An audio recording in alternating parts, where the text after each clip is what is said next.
This year's Chairman's Award is presented to a World War II veteran, Abie Abraham, who fought, was captured, and endured the Bataan Death March, then survived as a POW for 3.5 years. Please watch the video. My parents, they were immigrants from Syria. And we had a kerosene lantern. That's the only light we had in our house. From the industrial town of Butler, Pennsylvania, Abie Abraham began his military career well before hints of American involvement in the new war. He served with the 18th, 14th, 15th, and 30th Infantry Regiments. By 1941, he was in Manila, Philippines as a member of the 31st Infantry. December 7th, 1941 was a beautiful, peaceful day in Manila. However, just hours after the Pearl Harbor attack, Japanese bombers opened up on the main island of the Philippines. On Christmas Eve of 1941, and with a heavy heart, 28-year-old Sergeant Abraham left his wife and 3 daughters in Manila as the Japanese Imperial Army closed in on the city. So that evening, we boarded the ship and headed for Bataan. And we almost got bombed. Japanese plane was bombing Navy ship in the bay. Totally surrounded without any resupply, the 31st was overpowered by tank cannons and small arms. In what will forever be known as the Bataan Death March, over 75,000 Allied and Filipino prisoners are formed into marching units to be transported out of the peninsula to Camp O'Donnell under brutal, murderous Japanese guards. So Japanese moved us on the dusty trail. Heat was 100, 205 degrees. Japanese trucks go by to hit you with rifle butts. There's one truck ran right into a bunch of men. For the next 1,000 sunrises at O'Donnell and Cabanatuan, Sergeant Abraham watched helplessly as his fellow prisoners died from crushed skulls, samurai swords, bayonets, bullets, and torture. I was worried more about my family. Are they starving? Are the kids being raped? Tortured? I don't know. That was one of the biggest worry I had. See, I worried more about them than the Japanese. To stay sane and keep his mind occupied in an unbearable environment, Abie began recording the lives and deaths of his fellow prisoners on scraps of paper and hiding the notes in a tin can. New guys come in and say, hey, where you from? So-and-so. What's your name? Address, so forth. I know the habits, the ways. I know all about the hometowns. I figured somebody has to do it. If I didn't do it, how the world gonna know what really happened? Japanese says, he died with a heart attack.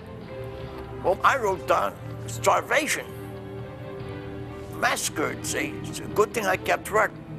After the rescue by the 6th Rangers, General MacArthur personally asked Abie to stay behind in the Philippines and exhume the remains of those killed in action and murdered Americans, and see to it they were properly laid to rest. He said, see these letters? They're all from his parents. It's going to be a tough assignment, but it has to be done.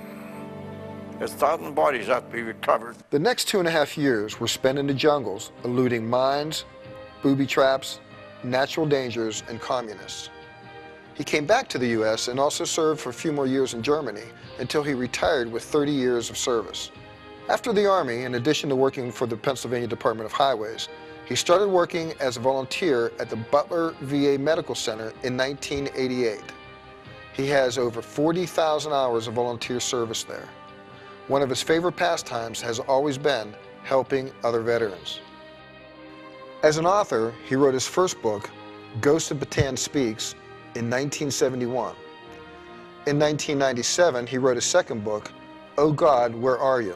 His intent with both books is to give the public a better understanding of what happened to our brave men at the hands of the Japanese as POWs. In the ensuing years, Master Sergeant Abraham was duly recognized for his government and military services.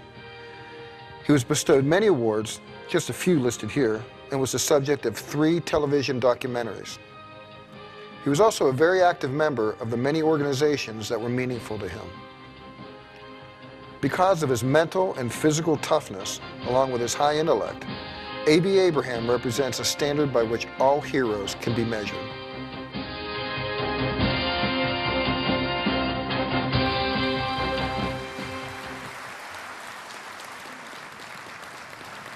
It is my pleasure to present the Chairman's Award to Abie Abraham.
Abie Abraham is an amazing man. Amazing that he could even be here tonight. And just it's a tribute to him. That all of you gave him such a tribute. It's a great moment for him, I'm sure. And thank you so much to he and his family for all they've been through and all they've contributed to our country.